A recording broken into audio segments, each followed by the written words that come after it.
Clutch ಕೆಟ್ಟೋಗಿದೆ, ಮಳೆ ಬೇರೆ ಬೀಳ್ತಾ ಇದೆ, ಈಗ ರಿಪೇರಿ ಮಾಡಕ್ಕಾಗಲ್ಲ. ಬೆಳಗ್ಗೆ ತನಕ ಇಲ್ಲೇ ಎಲ್ಲಾದ್ರೂ. ಓ ಐ ಸಿ. ಹತ್ತಿರದಲ್ಲೇ ಎಲ್ಲಾದ್ರೂ ಗೆಸ್ಟ್ ಹೌಸ್ ಟ್ರಾವೆಲರ್ಸ್ ಬಂಗ್ಲೋನ ಇದೆಯಾ? ಇದೆ ಸರ್, ಇಲ್ಲೇ ಪಕ್ಕದಲ್ಲಿದೆ. ಓಕೆ. ಬೇಟಿ ಬೇಟಿ ಬೇಟಿ,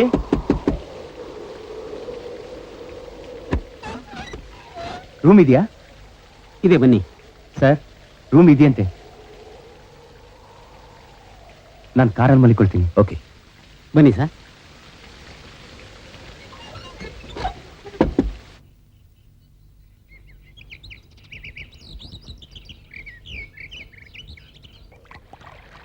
ಅಣ್ಣ, ಹೇ ನಿಧಾನ ಕಣಮ್ಮ. ನಾನ್ ನಿಧಾನ ಮಾಡಿದ್ರೆ ಅದಕ್ಕೆ ನನಗೆ ತಂಗ್ಳನ ಕೊಟ್ಬಿಡ್ತಾಳೆ. ಅದಕ್ ಮುಂಚೆ ನೀನ್ ಈ ಪ್ರಸಾದ ತಿನ್ಬೇಕು. ದಿನವೆಲ್ಲ ಕೂಲಿ ಮಾಡಿದ್ರು ಒಪ್ಪತ್ತು ಗಂಜಿ ಸಿಗೋದೇ ಕಷ್ಟ, ಇನ್ನು ತಂಗಳನ್ನ ಇಲ್ಲಿಂದ ಅಮ್ಮ ಬರಬೇಕು. ಈ ಪ್ರಸಾದನೇ ನಮಗೂಟ ಕೊಡಮ್ಮ. ಅದಕ್ಕೆ ಚಂದ್ರಣ್ಣ, ರಾಜಣ್ಣಗೂ ಪ್ರಸಾದ ಕೊಡ್ಬೇಕು. ಬರ್ತೀನಿ ಬರ್ತೀನಿ. ಅದಕ್ಕೆ ನಿಧಾನ ನಿಧಾನ ಹೋಗಮ್ಮ.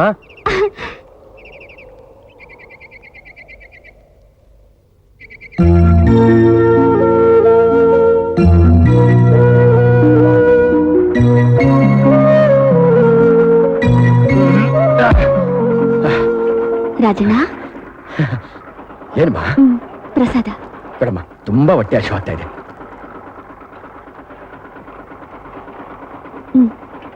ತಿನ್ನು. ಆ ದೇವರು ನಾವು ಪಡೋ ಕಷ್ಟಕ್ಕೆ ಇಷ್ಟಾದ್ರೂ ಕರುಣೆ ಇಟ್ಟಿದ್ದಾನಲ್ಲ. ನಾನು ಬರ್ತೀನಣ್ಣ. ಆಯ್ತಮ್ಮ. ಏನಯ್ಯ ನೀನ್ ಕಟ್ಟೋದು ಗಳಗಂಟೆ? ನ್ಯಾಯವಾಗಿ ಬಡ್ಡಿ ಕಟ್ಟೋ ಹೋಗ್ತೀನಿ ನಿನ್ಗಿಲ್ಲ, ಈ ನೊಸ್ಲೆಲ್ಲಿಂದ ಕಟ್ತೀಯ? ನಿಂತಾವ ಹಣ ಹೆಂಗ್ ವಸೂಲಿ ಮಾಡ್ಬೇಕು ಅಂತ ನನಗೆ ಚೆನ್ನಾಗ್ ಗೊತ್ತದೆ. 4 ತಿಂಗಳಿಂದ ನಿಮ್ ಮನೆ ನಾಯಿ ನಾಯಿ ಅಲ್ದಂಗೆ ಅನಿಸ್ತಾ ಇದೆಯಲ್ಲ. ನಾವು ಹಣ ಕೊಟ್ಟು ನಿನ್ ಮನೆ ಬಾಗಿಲು ಕಾಯ್ಬೇಕಾ? ಉಗಿಲ ಕ್ಯಾಕರ್ಸಿ ಮಕ್ಕೆ ತುಬಕ್ಕಂತ ನೆಕ್ಕಳಂಗೆ ನೋಡು. ನೀನ್ ಹಣ ಕೊಡೋ ಗಂಟ ನಿನ್ ಎತ್ಗಳು ನಂತಾವ್ಲೆ ಇರ್ತಾವೆ. ಹಣ ಮಡಗ್ಬಿಟ್ಟು ನೀನ್ ಎತ್ಗಳು ಇಟ್ಕೊಡೋಗು. ಏಯ್ ಮಕಾಯಿ ನೋಡ್ತಾ ಇಟ್ಕೊಳ್ಳ ಎತ್ಕೊಳ. ಸ್ವಲ್ಪ ಇರು ಪುಟ್ಲಿಂಗಣ್ಣ. ಬೋರ್ಲಿಂಗಣ್ಣ, ನಿಮ್ಮ ಕಾಲಿಗೆ ಬೀಳ್ತೀನಿ. ಎತ್ತುಗಳು ಮಾತ್ರ ಇಟ್ಕೊಂಡೋಗ್ಬೇಡಿ. ಸಂಪಾದನೆ ಮಾಡೋ ಕೈನೇ ಮುರಿದು ಬಿಟ್ರೆ ನಾವು ಬದುಕೋದಾದ್ರು ಹೆಂಗೆ? ಒಂದು 4 ದಿವಸ ಅವಕಾಶ ಮಾಡ್ಕೊಡಿ. ಎಷ್ಟ್ ದಿವಸದಿಂದ ಆಡ್ತಾ ಇದೀಯ ಈ ಸಾವಿರ ರಾಘವ? ನನ್ಗೂ ಕೇಳಿ ಕೇಳಿ ಸಾಕಾಗೋಗ್ಬಿಟ್ಟದೆ. ಆಗಕ್ಕಿಲ್ಲ ಆಗಕ್ಕಿಲ್ಲ ಆಗಕ್ಕಿಲ್ಲ. ಏನ್ ಮಕ್ಕ ನೋಡ್ತಾ ನಿಂತ್ಕೊಂಡ್ಬಿಟ್ಟೆ? ಇಟ್ಕೊಳ್ಳ ಎತ್ಕೊಳ.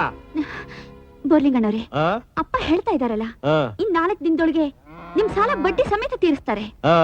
4 ದಿವಸ ಅಲ್ಲ, 40 ವರ್ಷ ಟೈಮ್ ಕೊಟ್ರು ನಿಮ್ಮಪ್ಪ ನನ್ ಸಾಲ ತೀರ್ಸಕ್ಕಿಲ್ಲ. ಅವ್ರು ತೀರಿಸ್ತಾ ಇದ್ರೆ ನಾನ್ ತೀರಿಸ್ತೀನಿ. ದಯವಿಟ್ಟು ಎತ್ತುಗಳನ್ನ ಬಿಟ್ಟೋಗಿ ಬೋರ್ಲಿಂಗಣ್ಣ. ಇದೊಳ್ಳೆ ಗಾಜಾರ ಆಗೋಯ್ತಲ್ಲ. ನೋಡ್ ಜೋತವ, ನೀನ್ ಹೆಣ್ಮಗಳು ಶುಕ್ರವಾರ ಕೈ ಮುಗಿದ್ ಬೇಡ್ಕೊಂತ ಇದೆಯಾ ಅಂತ ಬಿಟ್ಟೋಯ್ತಾ ಇವ್ನಿ. ಚೆನ್ನಾಗಿ ಗೆಪ್ತಿಲ್ ಮಾಡಿಕೋ. 4 ದಿವಸ ಅಷ್ಟೊಳಗೆ ನನ್ನ ಅಸ್ಲು ಬಡ್ಡಿ ತಗೊಂಬಂದ್ ಮುಟ್ಟಿಸ್ಲಿಲ್ಲ, ನಿಮ್ ಹಣ್ಗಳ್ನು ನಿಮ್ ಎತ್ಗಳ್ನು ತಗೊಂಡೋಗಿ ನಾನು ತ್ವಾಟದಲ್ಲಿ ಜೀತಕ್ ಬಡಿಕೊಂಡ್ಬಿಡ್ತೀನಿ. ಉಸ್ಸಾರು ಬಾರ ಪುಟ್ಲಿಂಗ. ಎಲ್ಲ ಸರ್ತಿ ಕೊಡ್ತಾರಂತ ನಡಿ ಅಣ್ಣ ಬೋರ್ಲಿಂಗ. ಜ್ಯೋತಿ, 4 ದಿವಸದಲ್ಲಿ ತೀರಿಸ್ತೀನಿ ಅಂತ ಸುಲಭವಾಗಿ ಹೇಳ್ಬಿಟ್ಟಿಯಲ್ಲ, ಎಲ್ಲಿಂದ ಬರ್ತಾರ್ತೀಯ ಅಷ್ಟು ದುಡ್ಡು? ಅಪ್ಪ, 4 ದಿವಸ ಕಾಲಾವಕಾಶ ಇದೆಯಲ್ಲ, ಈಗ ಯಾಕೆ ಯೋಚನೆ ಮಾಡ್ತೀಯಾ? ಹಸ್ಕೊಂಡು ಹೋಗ್ಬೇಡ, ಪ್ರಸಾದ ತಿನ್ನು. ಹೊರಡು. ಬರ್ತೀನಮ್ಮ. ಅತ್ತೆ ತುಂಬಾ ಹೊಟ್ಟೆ ಹಸಿತಾ ಇದೆ, ಪ್ರಸಾದ ಕೊಡತ್ತೆ? ತಗೋಪ್ಪ. ಜ್ಯೋತಿ, ಯಾವ ಧೈರ್ಯದ ಮೇಲೆ ಮಾತು ಕೊಟ್ಟೆ ತಾಯಿ? ಅಷ್ಟೊಂದು ಹಣನ ಎಲ್ಲಿಂದ ತರ್ತೀಯಮ್ಮ? ಅಮ್ಮ, ಅಪ್ಪನಿಗಂತೂ ನನ್ ಮಾತ್ನಲ್ಲಿ ನಂಬಿಕೆ ಇಲ್ಲ, ನಿನ್ಗೂ ಇಲ್ವಾ?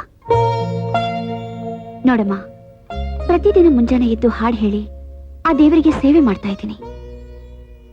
ಆ ದೇವರು ಒಂದ್ಸಲನಾದ್ರೂ ನಮಗ್ ಸಹಾಯ ಮಾಡಲ್ವಾ? ಆ ದೇವರಿಗೆ ಪರೀಕ್ಷೆ ಓಡ್ತೀಯ ತಾಯಿ?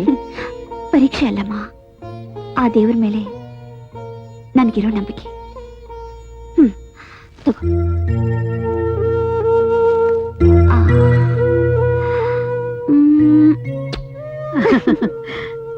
ಹುಚ್ಚು ಹುಡುಗಿ.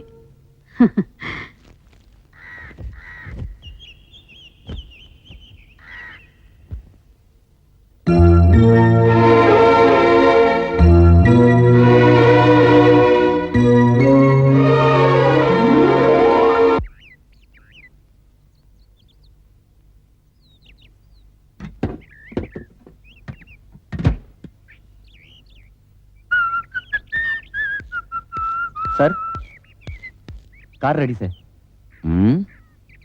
ನಿನ್ ಕಾರ್ ರೆಡಿ, ಆದ್ರೆ ನಾನೇನು ರೆಡಿ ಆಗಿಲ್ವಲ್ಲ. ಒಂದ್ ಕೆಲಸ ಮಾಡು, ನಮ್ಮ ಮ್ಯಾನೇಜರ್ಗೆ ಫೋನ್ ಮಾಡಿ ನಾವು ಬರೋಕೆ ಇನ್ನೂ 2 ದಿವಸ ಆಗುತ್ತೆ ಅಂತ ಹೇಳ್ಬಿಡು. ಆಯ್ತು.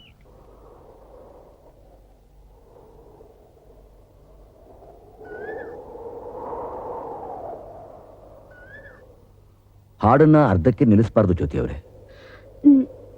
ನನ್ನ ಹೆಸರು ನಿಮ್ಗೆ ಹೇಗೆ ಗೊತ್ತು? ಹೆಸರೇ ಏನು, ನಿಮ್ ವಿಷಯ ಎಲ್ಲ ನನಗೆ ಗೊತ್ತು.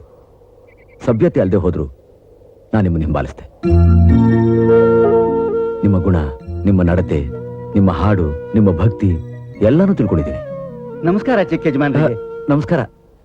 ಅಮ್ಮ ಜ್ಯೋತಿ, ಇವ್ರು ನಮ್ಮ ಮಂಗಳಾಪುರ ಜಮೀನ್ದಾರ್ ರಾವ್ ಬಹದ್ದೂರ್ ಹರಿಹರ ಪ್ರಸಾದ್ ರವರ ಏಕೈಕ ಪುತ್ರ ಸಿದ್ಧಾರ್ಥ ಅಂತ. ಅಗರ್ಭ ಶ್ರೀಮಂತರು. ನಾನು ಇವ್ರ ಮೇಲೆ ಪೂಜೆ ಮಾಡ್ಕೊಂಡಿದ್ದು. ಇವರ ತಾಯಿ ದೊಡ್ಡ ದೈವಭಕ್ತಿ. ಅವ್ರು ತೀರಿ ಹೋದ್ಮೇಲೆ ಪೂಜೆ ಪುನಸ್ಕಾರಗಳಲ್ಲಿ ಜಮೀನ್ದಾರಿಗೆ ನಂಬಿಕೆನೆ ಹೊರಟೋಯ್ತು. ನಮ್ಮ ತಾಯಿಯವ್ರ ಹೆಸರಲ್ಲಿ ಒಂದು ಅರ್ಚನೆ ಮಾಡಿ. ಹಾಗೆ ಆಗಲಿ, ಕೊಡಮ್ಮ.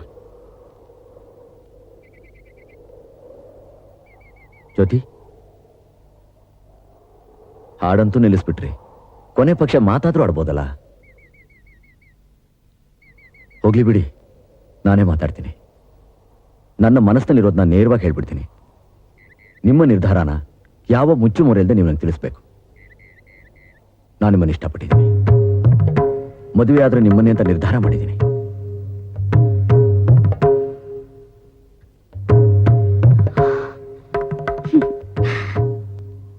ಆ ದಿಗಂತ ನೋಡಿ, ಭೂಮಿ ಆಕಾಶ ಒಂದಾಗಿರೋ ಹಾಗೆ ಕಾಣುತ್ತಲ್ಲ, ಅದು ನಮ್ಮ ಭ್ರಮೆ. ನೀವು ಆಕಾಶದಲ್ಲಿರೋರು, ನಾನು ಭೂಮಿ ಮೇಲಿರೋಳು. ಆಕಾಶದ ಎತ್ತರಕ್ಕೆ ಭೂಮಿ ನಿಂತ್ಕೊಳ್ಳಕ್ಕೆ ಸಾಧ್ಯನೇ ಇಲ್ಲ. ಜ್ಯೋತಿ ವಯಸ್ಸಿನಲ್ಲಿ ಚಿಕ್ಕವಳು ಇರಬಹುದು, ಆದ್ರೆ ಬುದ್ಧಿಯಲ್ಲಿ ಎತ್ತರಕ್ಕೆ ಬೆಳೆದಿದ್ದಾಳೆ. ಅವಳ ಮನಸ್ಸು ತುಂಬಾ ದೊಡ್ಡದು. ತನಗೆ ಎಟಕದ ಅಂತಸ್ತು ಬೇಡ ಅನ್ನೋ ಉದಾತ್ತ ಮನಸ್ಸು ಅವಳದು. ಸಿದ್ಧಾರ್ಥ ಅವತ್ತೇ ಅವಳನ್ನು ಮಾತಾಡಿಸಿದ್ರು, ಆಗಲ್ಲ ಅಂತ ಸೂಕ್ಷ್ಮವಾಗಿ ಹೇಳಿಬಿಟ್ಲು. ಈಗ ಮಧ್ಯಸ್ಥಿಗಾಗಿ ನನ್ನನ್ನು ಕಳಿಸಿದ್ದಾರೆ. ಮೊದಲು ನಿಮ್ಮನ್ನೆಲ್ಲ ಒಪ್ಪಿಸಿ ಆಮೇಲೆ ಅವಳ ಅಭಿಪ್ರಾಯ ಏನು ಅಂತ ತಿಳ್ಕೊಂಡು ಪ್ರವಾಸಿ ಮಂದಿರಕ್ಕೆ ಕರ್ಕೊಂಡ್ಬರ್ಲಿಕ್ಕೆ ಹೇಳಿದ್ದಾರೆ. ಅಪ್ಪ, ಜ್ಯೋತಿ, ಇಲ್ಲೇ ಇದ್ರಿ ಬಾಮ್ಮ. ನಮಸ್ಕಾರ. ಏನಪ್ಪ? ರಾವ್ ಬಹದ್ದೂರ್ ಹರಿಹರ ಪ್ರಸಾದರ ಒಬ್ಬನೇ ಮಗ ಸಿದ್ಧಾರ್ಥ ಅವರು ನಿನ್ನ ಇಷ್ಟಪಟ್ಟು ಮದುವೆ ಆಗ್ತೀನಿ ಅಂತ ಹೇಳಿ ಕಳ್ಸಿದಾರಮ್ಮ.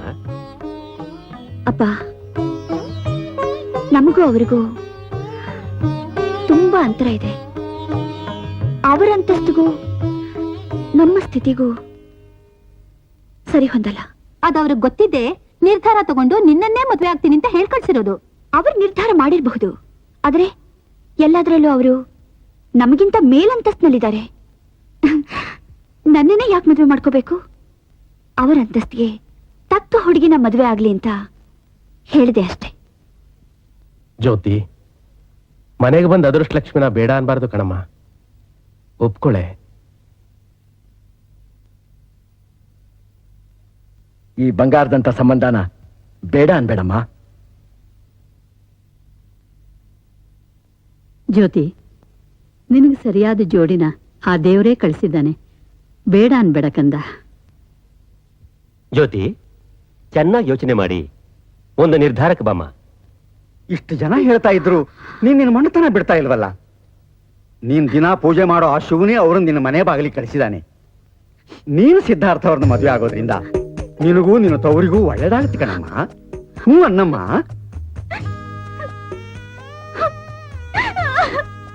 ಯಾಕ ಮಾಡ್ತಾ ಇದೀಯ? ಏನಾಯ್ತಮ್ಮ?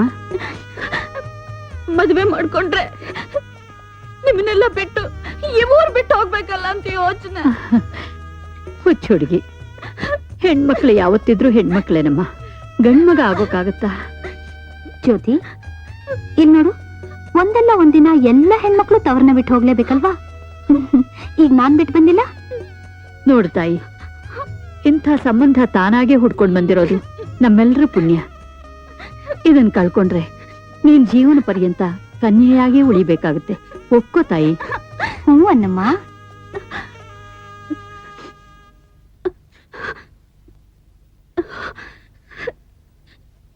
ನೀವೆಲ್ಲ ಸೇರಿ ಏನ್ ನಿರ್ಧಾರ ಮಾಡ್ತಿರೋ ಅದಕ್ಕೆ ನಾನ್ ತಲೆ ಬಾಗ್ತೀನಿ.